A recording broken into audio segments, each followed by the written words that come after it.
Tacky old woman, you're only bitter because my parents are rich. My dill shouted a tea at my retirement party. My son nodded. I teased, true mom, you're useless. I replied, then make your parents return the $2 million loan. The leech fainted a tea at my words. You know that moment when your entire world crumbles, not with a bang, but with the quiet, chilling realization that the people you love most see you as utterly disposable? Mine happened right in the middle of my own retirement party, watching my son stand there, nodding in agreement, as his wife publicly tore me to shreds. What the hell would you do if your family turned on you like that? 37 years. That's how long I'd poured my life into Henderson and Associates as a bookkeeper. And this party? It was supposed to be my moment. A beautiful gathering at the country club. White tablecloths, fresh flowers, even a cake with my name elegantly spelled out. I should have been happy. Instead, I stood frozen, my gaze locked on Damon, my son, as his wife, Fallon, unleashed her venom. You're just bitter because my parents have money, she sneered, her voice cutting across the room like a physical blow. Her perfectly manicured finger, dripping with designer wealth, pointed accusingly at me. You've always been jealous of our lifestyle. The entire room went silent. My former colleagues, my neighbors, even the catering staff. Everyone stopped to stare. I felt that familiar, mortifying heat creep up my neck, a burn of humiliation I hadn't felt since I was a child, scolded in front of the whole class. Then Damon, my own son, piled on. Really, Mom? He asked, his tone so casual, so bored. It twisted a knife in my gut. You're not useful anymore. Why don't you just accept that and stop trying to insert yourself into our lives? Not useful anymore. The words echoed, a cruel mantra in my head. I looked at this man, this 35-year-old I'd raised alone after his father died when he was just 8. The boy I'd worked double shifts for, the teenager I'd sent to private school, even if it meant I ate peanut butter sandwiches for weeks. Fallon kept going, her voice spiraling higher. Honestly, Lorna, it's embarrassing how you try to keep up with us. We know you're struggling financially. Damon told me about your little apartment, your old car. It's sad, really. She turned to the crowd, playing to them like a seasoned actress. She keeps trying to give us advice about money when she can barely afford her own groceries. It's pathetic. A ripple of murmurs spread. I saw the pity in people's eyes, the way they looked away when I tried to meet their gaze. Mrs. Patterson from next door actually shook her head, as if I were some lost cause. That's when something inside me snapped. Not a loud, explosive snap, but a quiet, internal one. The kind that feels like a door slamming shut, permanently. I took a deep breath, and a smile spread across my face. Not the fake, polite smile I'd been wearing all evening. This was real. This was the smile of someone who had finally stopped pretending. Fallon, sweetheart, I said, my voice cutting through the hushed room, clear and steady. Since you brought up money, I think it's time we discuss something. She rolled her eyes, dramatically. Oh, here we go. Another lecture from the $2 million, I interrupted, my smile unwavering. The color drained from her face so fast, I thought she might faint. She actually swayed, grabbing Damon's arm for support. What are you talking about?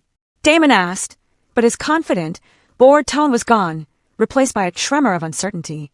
I turned to the room, just as Fallon had done moments before. You see, everyone, Fallon's parents needed a rather substantial loan a few years back. $2 million, to be exact. They were facing some financial difficulties. Fallon's mouth opened and closed like a fish out of water. You can't. I can and I am, I said pleasantly. The loan was made 3 years ago with very reasonable terms, 5% interest, to be paid back over 7 years. Of course, they've only made about 6 months of payments so far. The crowd was staring now, but the pity was gone. They looked between Fallon and me with open fascination, like spectators at a tennis match. That's impossible, Fallon whispered, her voice cracking.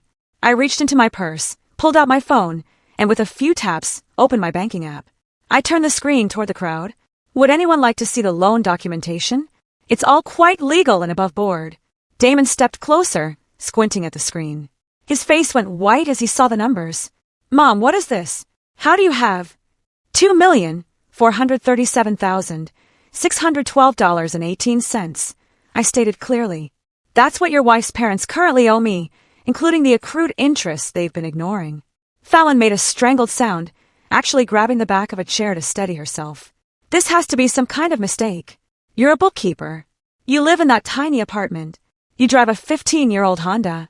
I do drive a 15-year-old Honda, I agreed. And I do live in a small apartment. But you know what they say about assuming things, dear.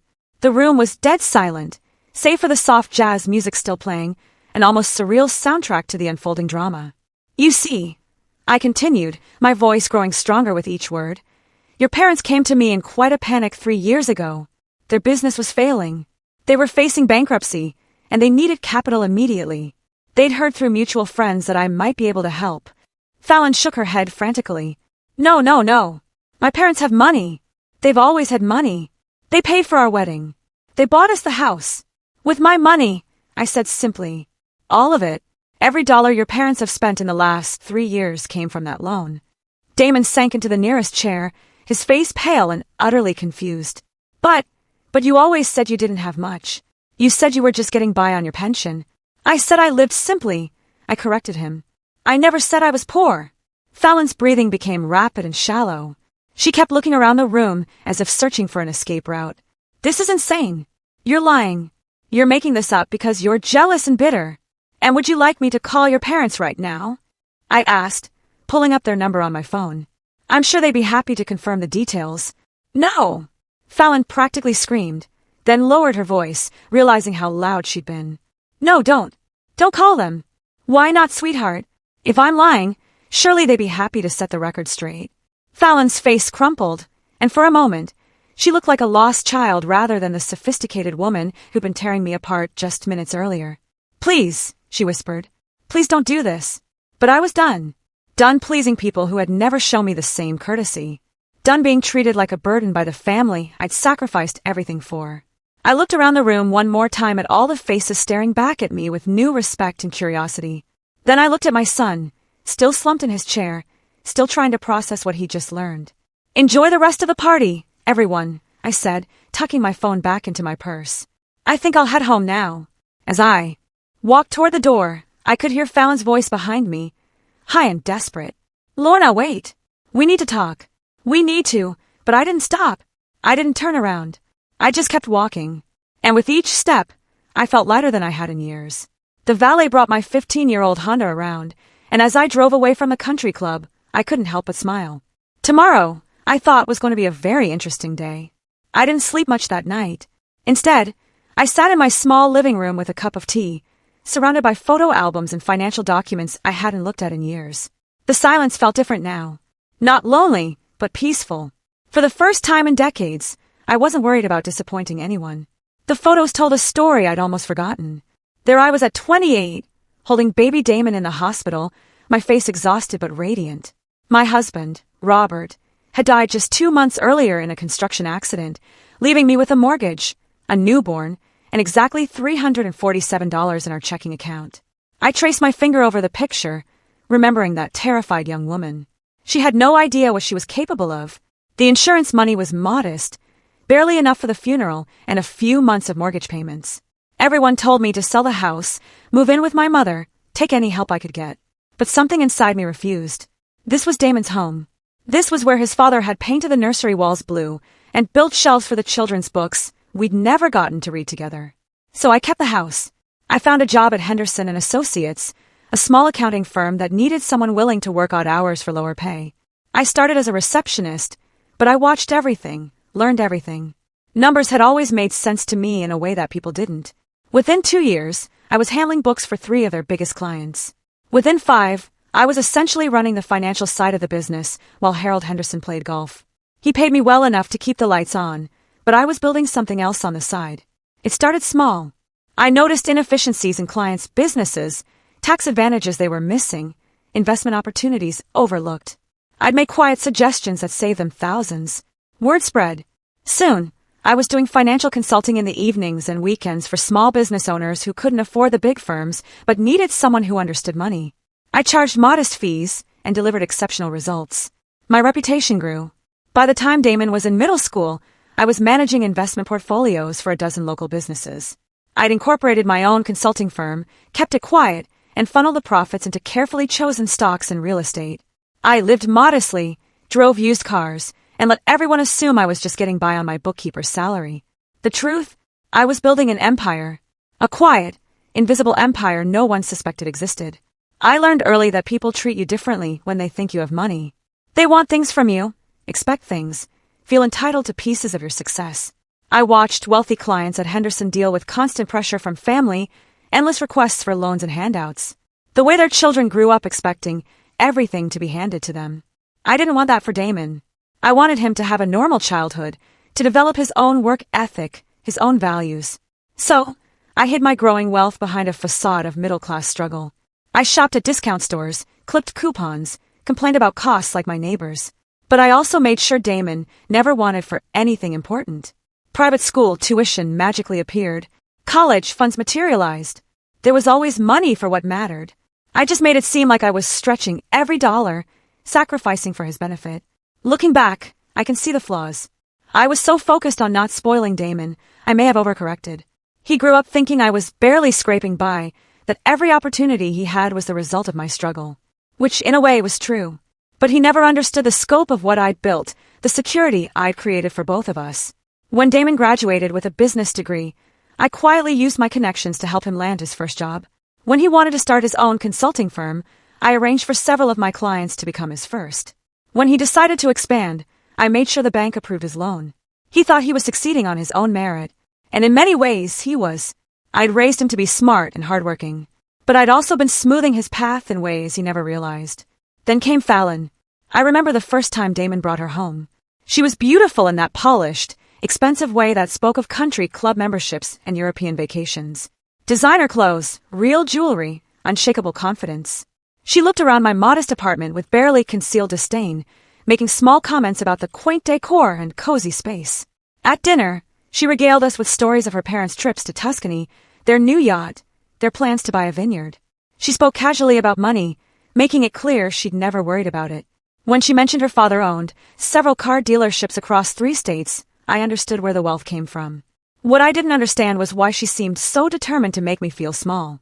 Damon tells me you work as a bookkeeper, she said, her words dripping with barely concealed pity.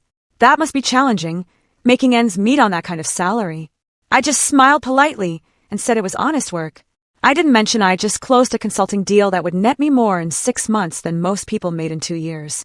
After they left, I couldn't shake the feeling that I'd been assessed and found wanting. Fallon had looked at my small apartment, my simple lifestyle, and dismissed me as irrelevant. I told myself it didn't matter, that her opinion meant nothing. But as their relationship progressed, I saw changes in Damon. He started making comments about my situation, asking if I needed help with bills, suggesting I move to a smaller place to save money. The concern in his voice was genuine, but it stung. My own son was beginning to see me through Fallon's eyes. Their wedding was a spectacle, costing more than most people's houses. Fallon's parents spared no expense, flying in flowers from Holland, hiring a string quartet. I wore a simple dress from a department store and sat in the 3rd row, watching my son marry into a world that made my life seem insignificant by comparison. After the wedding, the distance grew. Damon and Fallon moved into a house Fallon's parents helped them buy, furnished with antiques and art that cost more than I'd spent on furniture in my entire life. When I visited, I felt like a tourist in a museum, afraid to touch anything. Fallon was always polite, but in the way you're polite to service providers. She'd ask about my job with feigned interest, comment on my cute car, offer to help me shop for better clothes. Every interaction left me feeling smaller, less significant. And Damon, perhaps without even realizing it, began to adopt her perspective. He stopped asking for my advice. He stopped calling as frequently. Our conversations felt stilted, as if he were speaking to an elderly relative he felt obligated to check on, rather than his mother. That's when Fallon's parents reached out. It was 3 years ago, a Tuesday evening. My phone rang with a number I didn't recognize. Margaret Wheeler, Fallon's mother, was on the other end, her voice tight with desperation. "Lorna, I hope you don't mind me calling," she said. "But we're in a bit of a situation, and someone mentioned you might be able to help." The story came out in fits and starts. Bad investments, market downturns, cash flow problems spiraling out of control. The car dealerships were hemorrhaging money, creditors were circling, bankruptcy was looming. They needed capital immediately, and traditional lenders had turned them down. "We heard through mutual acquaintances that you might have some resources," Margaret said carefully. "Connections, perhaps, or knowledge of private lenders." I almost laughed.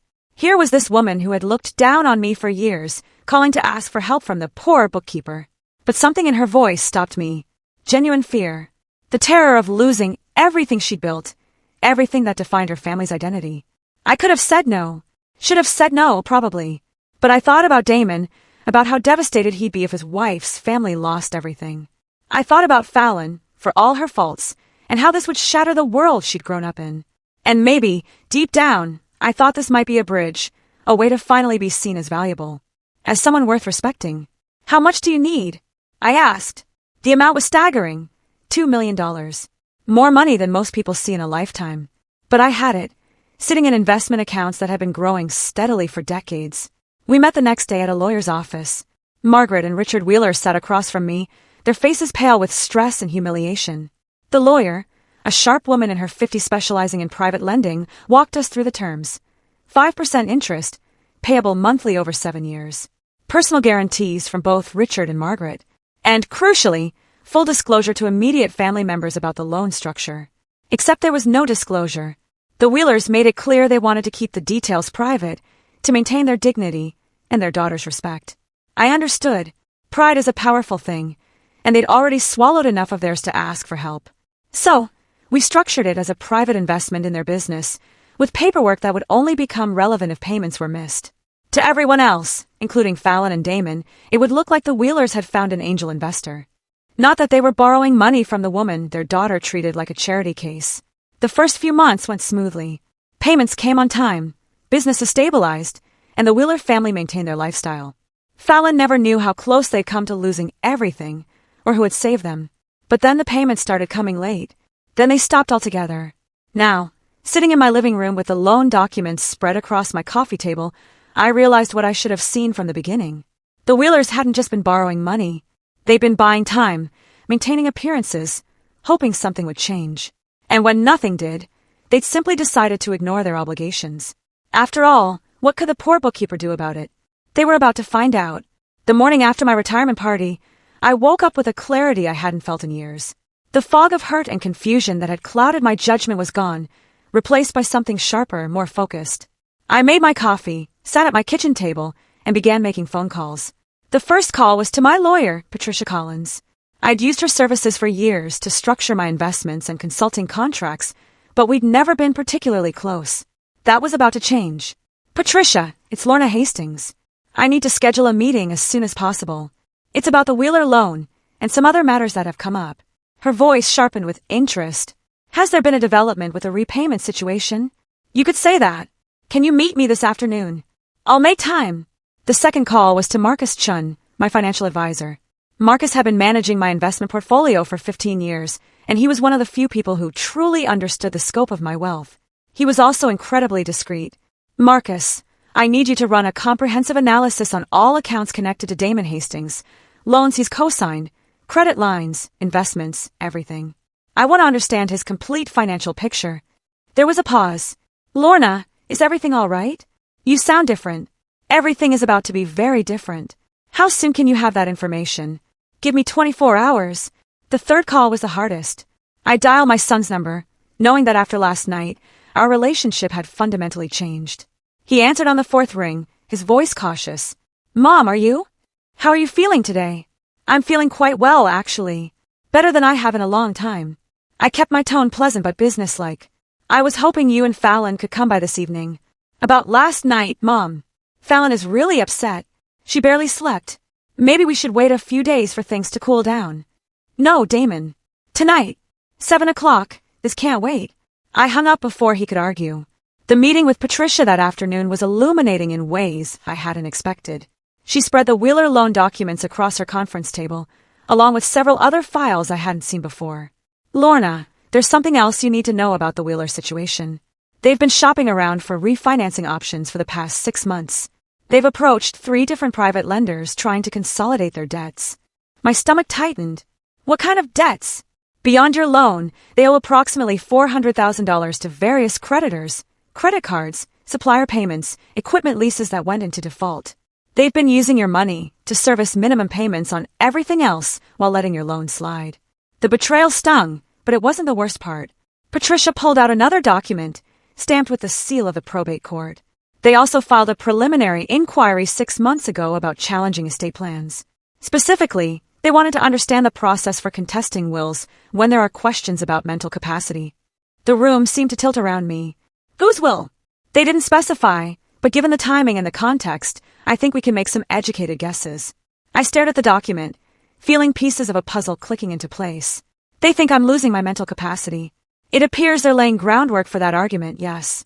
The inquiry specifically asked about situations where elderly individuals make financial decisions that seem inconsistent with their established patterns of behavior, like a poor bookkeeper somehow having $2 million to loan to people. Exactly, I said. I leaned back in my chair, processing this. The Wheelers weren't just defaulting.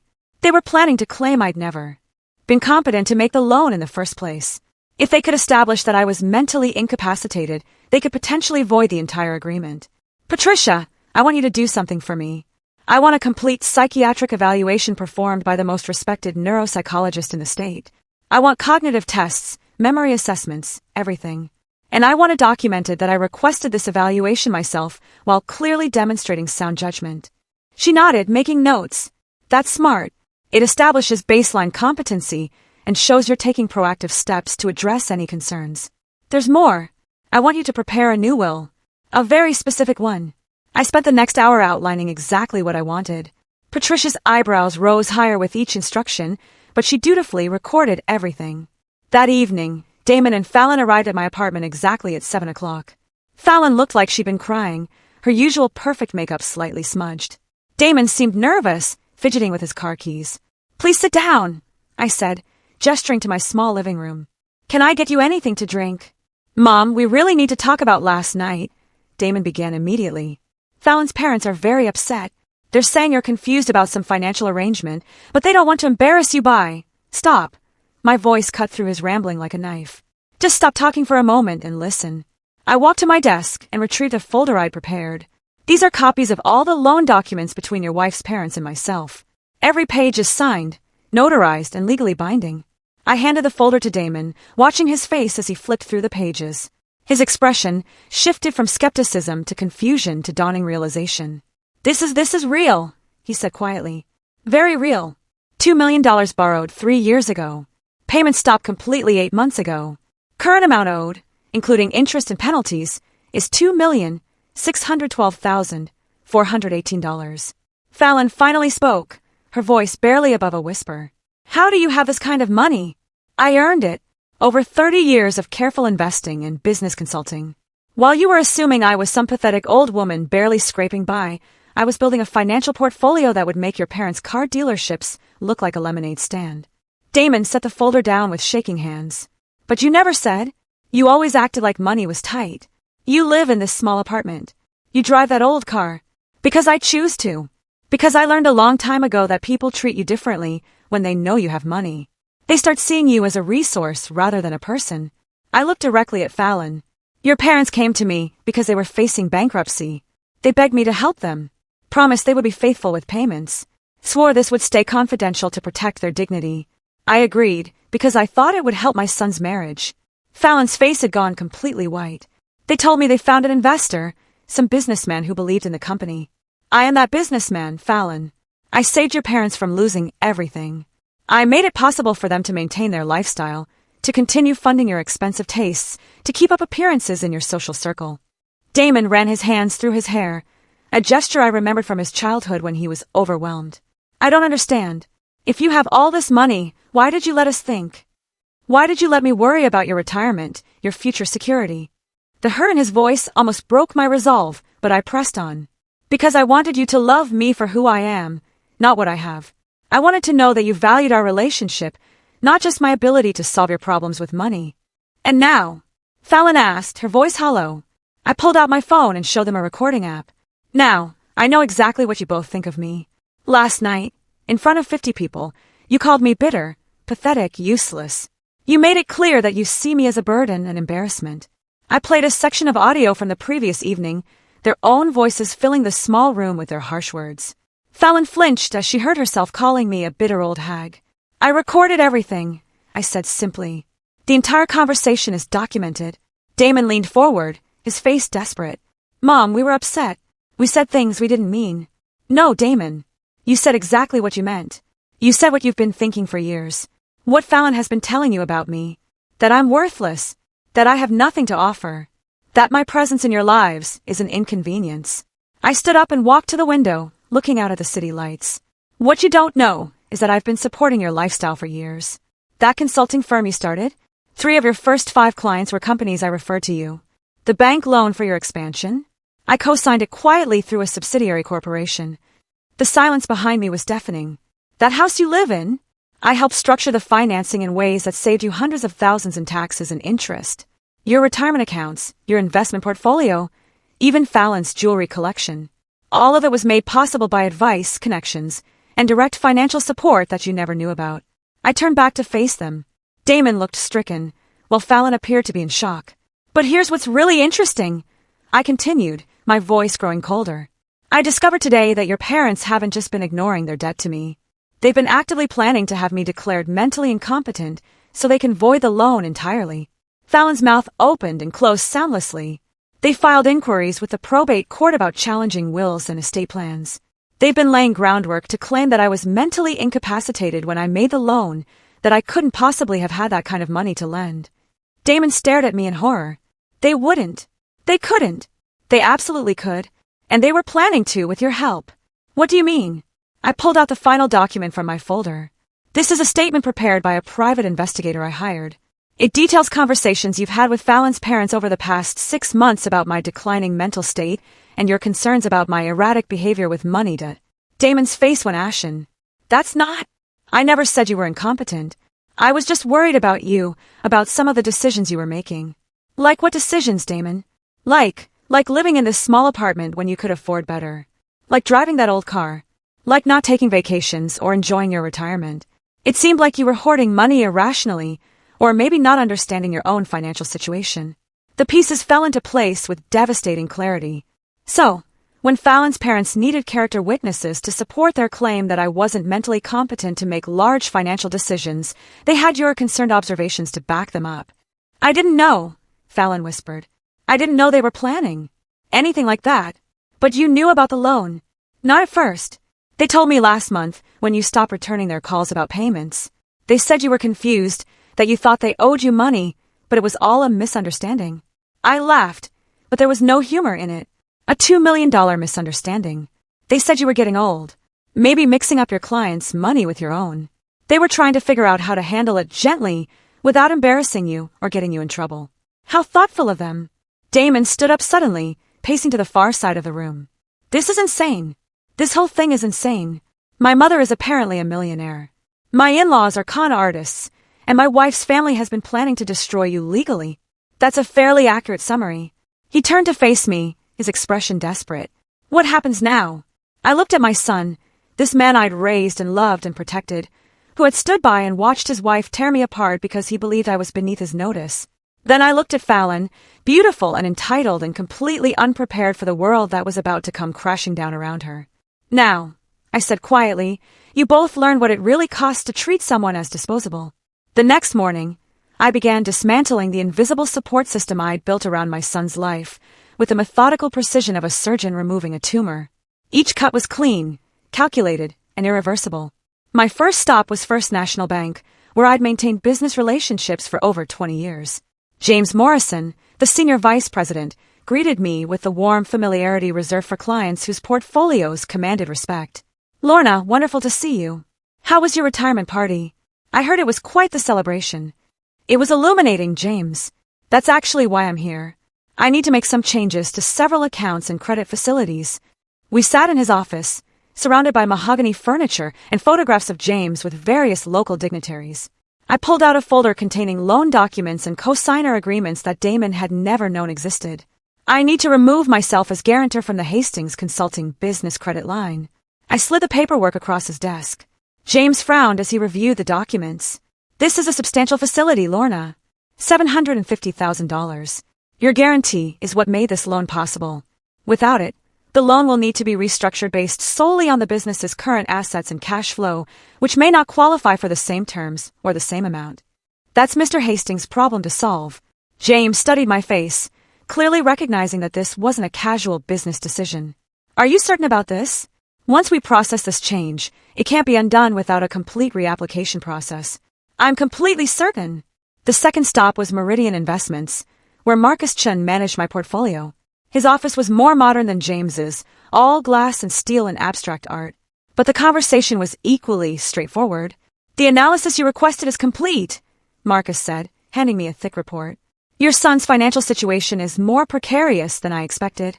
I flipped through the pages, seeing my suspicions confirmed in black and white. Damon's consulting business was heavily leveraged, dependent on credit lines I'd guaranteed and clients I'd referred. His personal finances were stretched thin with mortgage payments on a house that was worth less than what he owed, car payments on 2 luxury vehicles, and credit card debt that had been growing steadily. Without the business income from those 3 major clients, Marcus explained, his cash flow would be negative within 60 days. Those 3 major clients, they were all companies I'd been consulting with for years, businesses I directed to Damon when he was starting out. They continued working with him partly out of loyalty to me, and partly because I'd been quietly ensuring their satisfaction by reviewing his work and making corrections when necessary. I want you to contact Reynolds Manufacturing, Berkshire Holdings, and Patterson Logistics, I said. Inform them that I'll be taking over their accounts directly, effective immediately. Marcus raised an eyebrow. That's approximately 60% of Hastings Consulting's revenue. Yes, it is. Lorna, I have to ask, is everything all right? These seem like very drastic measures. I thought about Damon's words from the previous night. The casual dismissal, the assumption that I was useless. Everything is exactly as it should be, Marcus. My third stop was the most difficult. Margaret Wheeler had agreed to meet me for lunch at the country club where my retirement party had taken place just 2 days earlier. She looked older than I remembered, stress lines deepening around her eyes, her usual perfect composure cracked at the edges. Lorna, thank you for agreeing to meet. I hope we can work this out amicably. We sat at a quiet table overlooking the golf course. The same view I'd had when Fallon called me pathetic in front of all my colleagues. The irony wasn't lost on me. Margaret, I'm going to be very direct. I know about the probate court inquiries. I know about your plans to challenge my mental competency. And I know you've been using money from my loan to service other debts while ignoring your obligations to me. Her face went pale, but she maintained her dignified composure. I don't know what you're talking about. I placed a folder on the table between us. These are copies of every financial transaction your family has made in the past 6 months, courtesy of a very thorough forensic accountant. Shall I read through them? Margaret's hands trembled slightly as she reached for her water glass. How did you? That information is private. Not when you're in default on a $2 million loan, it isn't. My attorneys have been very thorough. I opened the folder and began reading. March 15th, payment to American Express, $22,400. March 18th, payment to Mercedes-Benz Financial, $8,900. March 22nd, payment to Fallon's credit card, $14,600. Margaret's composure finally cracked. Please. April 3rd, wire transfer to Fallon's account for her European vacation, $28,000. April 7th, payment to the country club for her bridal shower, $6,200. Stop, she said. I closed the folder. Every payment I just listed was made with money from my loan. Money you promised would be used to stabilize your business. Instead, you've been funding your daughter's lifestyle while planning to claim I'm mentally incompetent so you don't have to pay me back. Margaret stared down at her untouched salad, her voice barely a whisper. We were desperate. The business was failing faster than we expected. We thought if we could just maintain appearances for a while longer, something would turn around. And if it didn't turn around? She didn't answer. You were going to destroy my reputation, question my mental capacity, and potentially have me declared incompetent. All to avoid repaying money you borrowed in good faith. It wasn't supposed to happen like this, but it did happen like this, and now there will be consequences. I pulled out a formal notice that Patricia had prepared. This is a demand for immediate payment of the full outstanding balance plus penalties. $2,843,712 due within 30 days. Margaret's face went white. We don't have that kind of money. You know we don't. Then you'll need to liquidate assets. The dealerships, the house, the yacht I've heard so much about. Please, Lorna, there has to be another way. What if we could work out a new payment plan? Margaret, you had a payment plan. You ignored it for 8 months while spending my money on luxury items and planning to have me declared incompetent. There is no new payment plan. She was crying now, mascara creating dark tracks down her cheeks. This will destroy us. Fallon doesn't know how bad things are. This will ruin her marriage. Her whole life. Her marriage is built on a foundation of lies and borrowed money. Maybe it's time she learned to live in the real world. I stood to leave, but Margaret grabbed my arm desperately. Wait, there's something else you need to know about Damon. I sat back down, curious despite myself. Fallon has been working on him for months, convincing him that you're becoming unstable. She's been documenting every conversation you've had, every decision you've made that seemed unusual to her. She was building a case. A case for what? For having you declared incompetent. She wanted Damon to petition for guardianship over your affairs. The restaurant seemed to tilt around me. Guardianship. She convinced him that you needed protection from yourself, that you were making poor financial decisions, and needed someone to manage your money before you lost everything. I felt a cold fury building in my chest. She wanted control of my assets, she thought. We all thought you maybe had a few $100,000 saved up. Enough to be worth managing, but not enough to matter in the long run. And Damon agreed to this? Margaret nodded miserably. He loves you, Lorna. He really does, but Fallon made it sound like he was protecting you. She showed him articles about elderly financial abuse, stories about seniors who lost their savings to scams. She made him believe that taking control of your finances was an act of love. I stared across the golf course, processing this. My own son had been prepared to strip away my autonomy, to treat me like a child who couldn't manage her own affairs, all because his wife had convinced him it was for my own good. When was this supposed to happen? Soon. Fallon was waiting for one more incident. Something she could point to as evidence of declining capacity. She thought your retirement party might provide the opportunity. And it did, didn't it? My revelation about the loan. She'll claim that's proof I'm delusional. Margaret looked ashamed. That was the plan. I stood again, this time with finality. Thank you for telling me the truth, Margaret. It changes nothing about the loan. But at least now I understand the complete picture. What happens now? I looked down at this woman who had raised a daughter-in-law who was systematically poisoning my relationship with my son, who had taken my money while planning my destruction. Now you face the consequences of your choices. All of you. That evening, I sat in my small apartment, reviewing the events of the day. 3 phone calls had already come in from Damon. Apparently, his business credit line had been frozen pending restructuring, and 2 of his major clients had terminated their contracts. I let each call go to voicemail. The 4th call was from Fallon. Her voice was high and panicked. Lorna, we need to talk. There's been some kind of mistake with the bank, and my parents are saying crazy things about loans and money, and Damon is having problems with his business. Please call me back. We need to figure this out. I deleted the message and poured myself a glass of wine. Outside my window, the city sparkled in the darkness, full of people living their lives, making their choices, facing their consequences. Tomorrow, I would take the next step. Tonight, I would enjoy the silence. For the first time in years, no one was taking anything from me. No one was manipulating me, using me, or planning my downfall. I was finally completely in control of my own life. And it felt magnificent. The desperate attempts to reconcile began exactly 72 hours after I'd frozen Damon's credit line. I was in my kitchen making breakfast when I heard frantic knocking at my door, followed by Fallon's voice calling through the wood. Lorna, please. I know you're in there. We need to talk. This has gone too far. I finished buttering my toast before walking to the door. Through the peephole, I could see Fallon pacing on my doorstep, her usually perfect hair disheveled, her makeup smudged. She looked like she hadn't slept in days. I opened the door but didn't invite her in. Hello, Fallon. You look tired. Please, she said, her voice cracking. Please, can we just sit down and talk about this? There's been some terrible misunderstanding. There's been no misunderstanding. Would you like me to play the recording from my retirement party again? The one where you called me a bitter old hag? She flinched as if I'd slapped her. I was upset. I said things I didn't mean. People say things when they're emotional. People reveal who they truly are when they're emotional, Fallon. That's when the masks come off. Fallon's eyes filled with tears, and for a moment, I almost felt sorry for her. Almost. My parents are losing everything, she whispered. The bank is foreclosing on the dealerships. They're talking about selling the house. Damon's business is falling apart. His clients are leaving. His credit line is frozen. We might lose our house, too. I imagine that must be very stressful for you. Don't you care? Damon is your son. Don't you care what this is doing to him? I leaned against my door frame, studying this young woman who had spent 3 years treating me like an embarrassing relative she was forced to tolerate. Tell me, Fallon, when you were planning to have me declared mentally incompetent, did you care what that would do to me? Her face went white. I don't know what you're talking about. Your mother told me everything.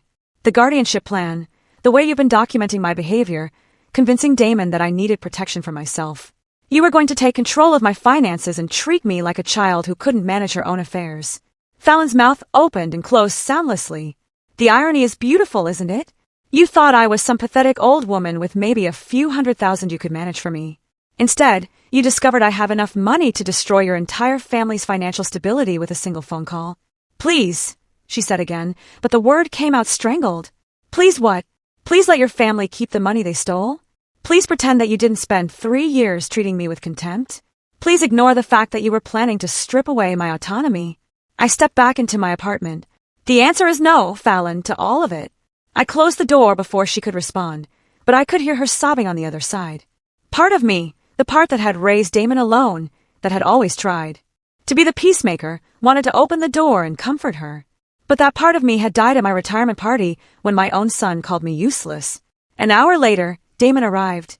He looked haggard, older than his 35 years, wearing clothes that looked like he'd slept in them. This time, I did let him in, but I didn't offer him coffee or ask him to sit down. Mom, you have to stop this. Whatever point you're trying to make, I get it. You're angry. You have every right to be angry, but this is destroying innocent people. Innocent people? I raised an eyebrow. Your wife was planning to have me declared incompetent so she could control my money. Your in-laws borrowed $2 million from me and then planned to claim I was mentally unfit to have made the loan. Where exactly do you see innocence in any of this? Damon ran his hands through his hair, a gesture so familiar from his childhood that my heart clenched despite everything. I didn't know about any of that. I swear to you, Mom, I had no idea what they were planning. But you did think I was becoming mentally unstable. He was quiet for a long moment. I was concerned about some of your choices. Living in this small apartment when you could afford better, driving that old car, not taking vacations. It seemed like you might be having trouble managing your money properly. So, you were prepared to take away my right to make those choices. I thought I was protecting you. From what? From living the way I wanted to live? From spending my money the way I chose to spend it? From making decisions that might hurt you in the long run? I stared at my son, this man I'd raised to be independent and strong, who had been so easily manipulated into believing his mother was incompetent. Damon, I've been managing money successfully for 30 years. I built a consulting business from nothing. I accumulated wealth that you can't even comprehend. I made investments that turned thousands into millions. And you thought I needed your protection? I didn't know about any of that success. You never told me. Because I wanted you to love me for who I am, not what I have. I wanted our relationship to be real. His voice cracked. It is real, Mom. I do love you. No, Damon. You love the version of me that you can feel superior to. The struggling bookkeeper who needed your concern and your management. You don't love the successful businesswoman who's been supporting your career behind the scenes for years. That's not true.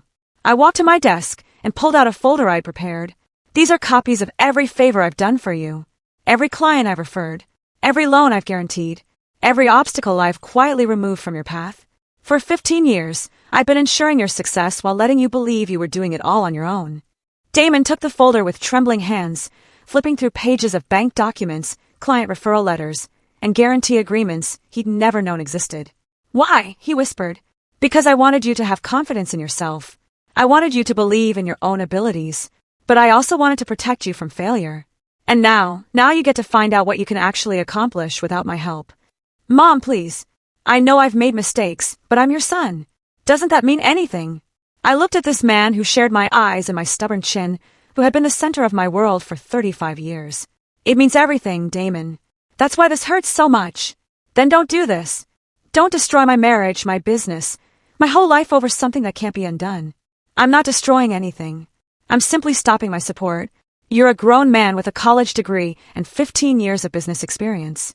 If you can't maintain your lifestyle without secret help from your mother, then maybe that lifestyle was never really sustainable. What about Fallon? She made mistakes, but she loves me. She's pregnant, Mom. I felt my heart skip a beat. What? She's 8 weeks pregnant. We just found out yesterday. She's terrified about what's happening with our finances, with her parents. The stress isn't good for the baby. For a moment, the room was completely silent. A grandchild. Another chance at family, at love that wasn't tainted by manipulation and greed. Then I remembered Fallon calling me pathetic. Damon agreeing that I was useless. The guardianship papers that would have stripped away my autonomy. Congratulations, I said quietly. Mom, please. For the baby's sake, can't we find a way to work this out? I walked to the window, looking out at the city that had been my home for so many years. Somewhere out there, Margaret and Richard Wheeler were probably meeting with bankruptcy attorneys. Somewhere else, Fallon was crying over bank statements and foreclosure notices. I'll make you a deal, I said finally. Damon's face lit up with hope. Full repayment of the Wheeler loan within 60 days. $2,843,712. His face fell. You know they don't have that kind of money. Then they'll need to liquidate assets. Houses, businesses, investments, jewelry, everything. That will leave them with nothing. They'll have their health and their freedom. That's more than they were planning to leave me with. What about my business? What about the guarantees you withdrew? Your business succeeds or fails based on your own merit now. No more help from me. And us. What about our relationship? I turned back to face him, memorizing his features as if I might never see him again. That depends entirely on you, Damon. Whether you can love and respect the real me. Not just the version you thought you could control. He was crying now. Silent tears streaming down his face. I never wanted to control you. I thought I was helping. I know you did. That's what makes this so tragic. After he left, I sat in my quiet apartment as the afternoon faded into evening. The silence felt different now, heavier. I was getting what I demanded. Respect, recognition, consequences for those who had wronged me. But the cost was higher than I'd anticipated. A grandchild was coming, and I might never know him or her. My son might never forgive me for this. The family I'd spent 35 years building and protecting was crumbling around me. But for the first time in years, no one was taking advantage of me. No one was manipulating me or planning my downfall. I was finally free to be exactly who I was, without apology or explanation. The question was freedom worth the price of being alone? I poured myself a glass of wine and watched the sun set over the city, knowing that tomorrow would bring new challenges, new choices, new consequences. But tonight, I was simply Lorna Hastings, successful businesswoman, millionaire, survivor.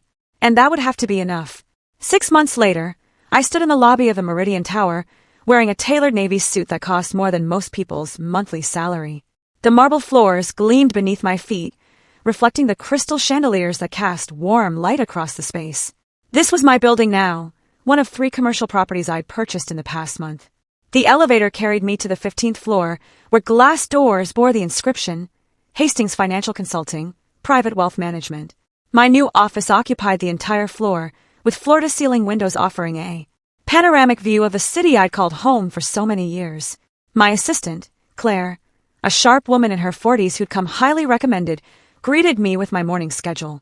Good morning, Mrs. Hastings. You have the Peterson consultation at 10 o'clock, lunch with the mayor's Economic Development Committee at noon, and the Forbes interview at 3. Thank you, Claire. Any messages? Several. Your lawyer called about the Wheeler bankruptcy proceedings. Everything is finalized. Your accountant needs to review some tax implications for the new acquisitions. And she hesitated. And your son called again. That's the 4th time this week. I nodded, taking the message slip without looking at it. Hold my calls until after the Peterson meeting. The transformation had been gradual at first, then sudden. After Damon left my apartment that day, I'd made a decision that changed everything. I was done hiding who I was. Within a week, I'd hired the best image consultant in the city, updated my wardrobe, and had professional photographs taken. I'd registered Hastings Financial as a full-service wealth management firm and begun reaching out to the network of contacts I'd built over 3 decades. The response was immediate and overwhelming.